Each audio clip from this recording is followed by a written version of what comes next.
ദാ മത്തായി എഴുതിയ സുവിശേഷം 24 അധ്യായം 29 മുതൽ 36 വരെയുള്ള വാക്യങ്ങൾ.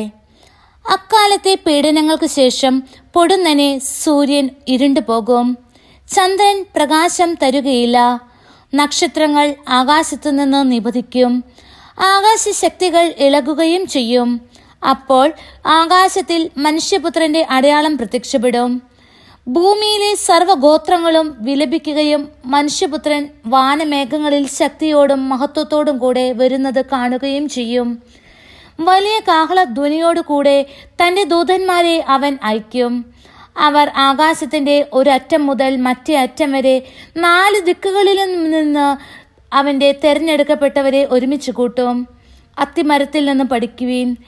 അതിൻ്റെ കൊമ്പുകൾ ഇളതാകുകയും തളിർക്കുകയും ചെയ്യുമ്പോൾ വേനൽക്കാലം അടുത്തിരിക്കുന്നുവെന്ന് നിങ്ങൾ മനസ്സിലാക്കുന്നു. അതുപോലെ ഇതെല്ലാം കാണുമ്പോൾ അവൻ സമീപത്ത് വാതിക്കലെത്തിയിരിക്കുന്നു എന്ന് നിങ്ങൾ മനസ്സിലാക്കിക്കൊള്ളുവീൻ.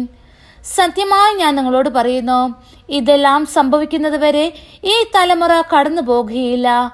ആകാശവും ഭൂമിയും കടന്നു പോകും, എന്നാൽ എൻ്റെ വചനങ്ങൾ കടന്നു പോവുകയില്ല.